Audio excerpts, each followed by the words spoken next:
All the time we see people like David Goggins, Andrew Tate, Jocko Willink, and other alpha male individuals talk about how important discipline is. They're waking up early, destroying themselves in the gym, building businesses, and challenging themselves mentally every single day. As Jocko puts it, discipline equals freedom. And it's true. Discipline is essential for becoming all that you know you were created to be. So why is it so hard? Well, what if I told you it's not as hard as you may think, and that you can start exercising incredible discipline today, right now? In this video, I'm going to discuss a method that you might have never even thought of, maybe you never even heard of, something that is seemingly pretty insignificant, but that you can use to become ultra disciplined pretty easily. And that is harnessing the power of your words. I know what you're probably thinking, Aiden, what do words have anything to do with discipline? How are words going to get me up in the morning? How are words going to, get me to stay consistent in the gym, to build my business? Isn't it way more significant than something as simple as words? Well, I'm here to argue not so much. Maybe it's actually a lot easier than you may think. And no, I'm not talking about manifestation. That's not it. I'm talking about your identity. Proverbs 18:21 says, "The tongue has the power of life and death, and those who love it will eat its fruits." With our words, we have the ability to create and destroy. And I think, unfortunately, many people use their words to destroy, whether they realize it or not. Think about it. On your journey of becoming more disciplined, how many times have you said, "Oh, I'm so lazy," or "I will never be disciplined"?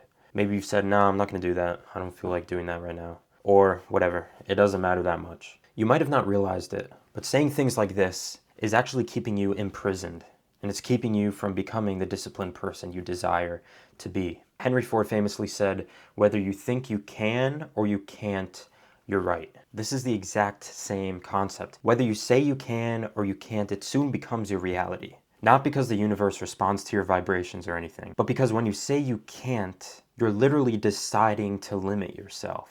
The more you say something, the more you believe it. And because we act in accordance with our beliefs, you eventually begin to act out exactly what you say. That's why words are so powerful, because they create our beliefs, our identity, our perceptions, and therefore our reality. If you've ever read the book Atomic Habits by James Clear, if you haven't, I highly recommend it. It's an incredible book. He discusses this idea of becoming, then doing. Most people are in the mindset of thinking that they have to do in order to become, but that's just not the case. If I'm remembering correctly, in his book, Clear uses the example of someone trying to quit smoking, right? If you're trying to quit smoking and you say, "I'm trying to quit smoking," that conveys two things. One, that it is part of your identity that you're a smoker. And two, that you're trying. I don't know about you, but to me, the word trying conveys the idea of not putting in maximum effort because you're not 100% sure you're capable of achieving what you want to achieve. So basically, when you say, "I'm trying to quit smoking," you're saying, "I am a smoker who is putting in minimal effort in trying to break this addiction." So instead, Clear argues that a little change in your language can make all the difference. Imagine if you were trying to quit smoking and all you would say is, "I don't smoke. I'm not a smoker." What does that say? That says it is part of your identity that you don't smoke. So although you may relapse, you get to the point where there's a cigarette in front of you and you're like, why would I even smoke that? I don't smoke. It's not part of my identity. You are no longer a smoker putting in minimal effort into trying to quit smoking. You are just not a smoker anymore. Do you see the distinction there? So it is not do, therefore become. It is become, therefore do. We act in accordance with our identities. So in the same sense, we can apply this concept to a lot of different things, including discipline. Quit saying, "I'm trying to become more disciplined." Just start declaring over yourself that you are a disciplined person. Because no longer are you implying that you are just an undisciplined person putting in minimal effort to trying to become more disciplined. You just are a disciplined person. Whether you have proof in the past of it or not, you can take on that identity right now, because it's one of those characteristics that you can just start being right now. Same with consistent, compassionate, joyful, self-controlled, mature. Like, these are all things that you can just take on the identity of right now, and then you start acting in accordance with your identity.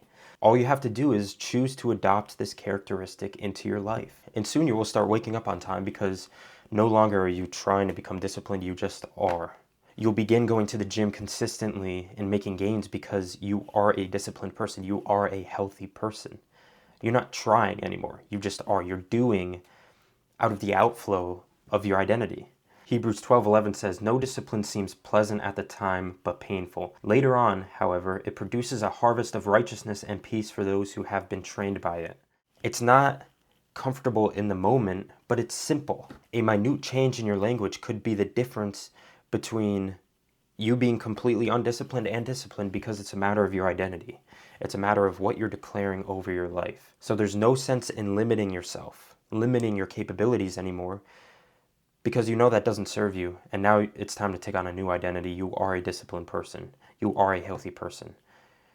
You are someone who acts in accordance with this identity, and you can take that on right now. You can leave going out of this video a disciplined person, because all you have to do is live in accordance with your identity.